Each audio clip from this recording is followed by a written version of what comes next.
For thousands of years, empires have shaped the course of history on almost every surface of our planet, whether it be the Eastern and Western imperialists, the great kingdoms of West Africa, the mighty American civilisations, or even the great powers of the Middle East. These are all but a few of the many empires that have left their mark on our world for the better and for the worst. But what exactly is an empire? According to the Google Dictionary, an empire is an extensive group of states or countries ruled over by a single monarch, an oligarchy, or a sovereign state. This definition is perfectly fine, but I'll slightly change it to include peoples in the definition to make an empire an extensive group of states, countries, or peoples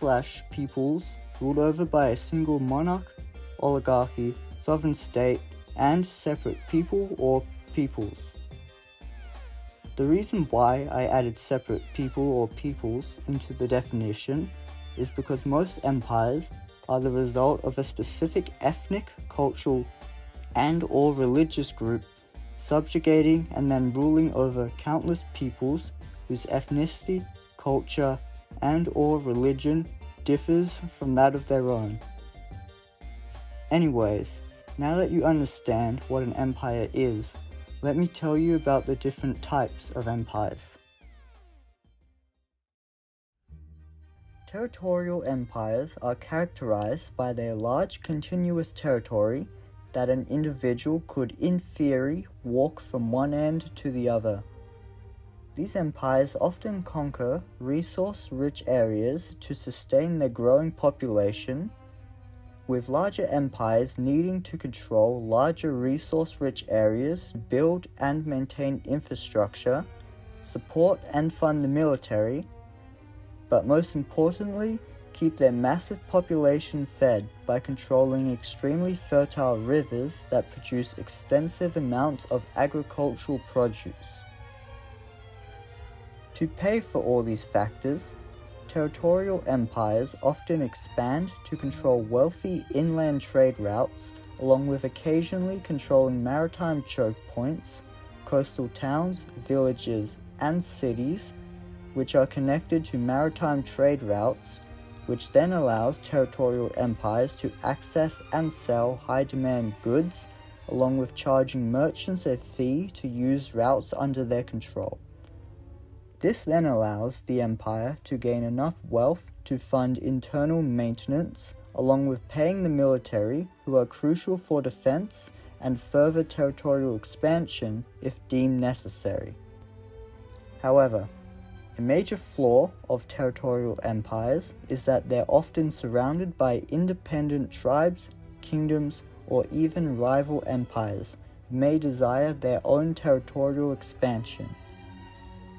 This means that territorial empires must always keep some level of military presence around their borders, which means less soldiers are available to fight wars or defend against invasions elsewhere. Furthermore,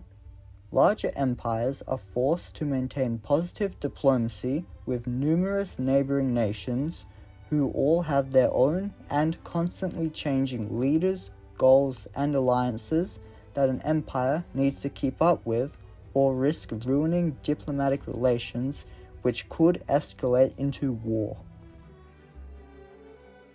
Maritime empires are characterized by the pursuit of wealth via the control of maritime trade routes, as they can force merchants to pay large tolls and gain a monopoly over the distribution of high-demand goods.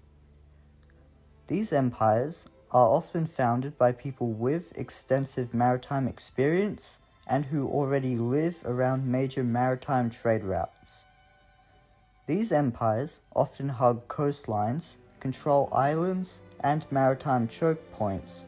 but may conquer inland if controlling certain resources is absolutely necessary for the empire's survival.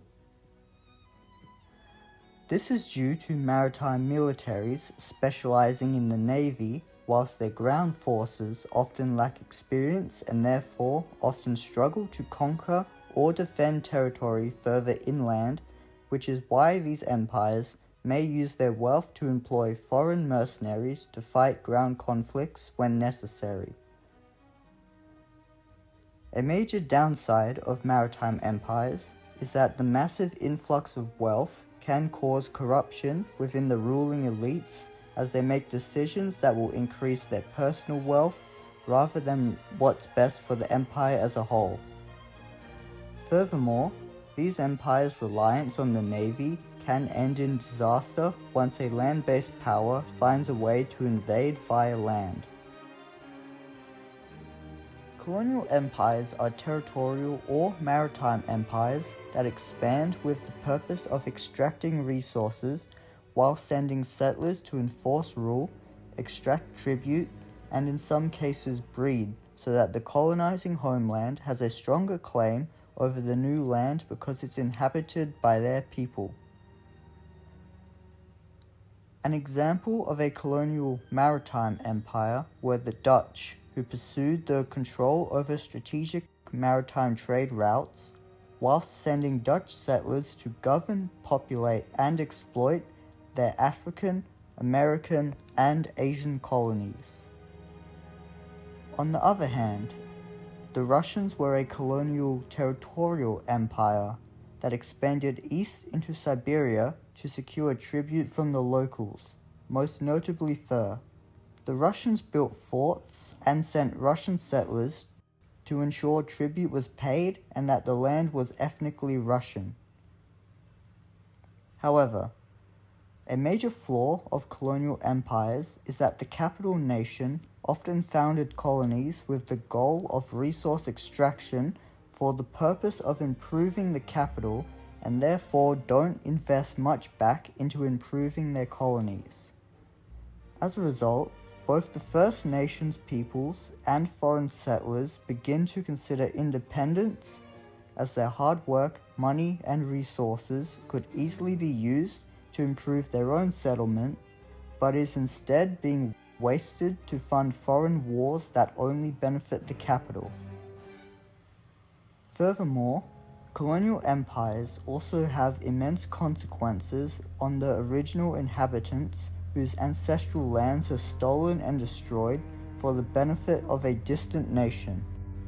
To make matters worse, these peoples are often enslaved and massacred, with the survivors forced to assimilate into the colonizing culture, which is why so many unique cultures, languages, and religions have vanished or will vanish within our lifetime. Hegemonic empires are territorial or maritime empires that control smaller states via economic, political, and cultural influence rather than direct annexation. For example, the Delian League was founded to be an Athenian-led collective security alliance against a future Achaemenid invasion,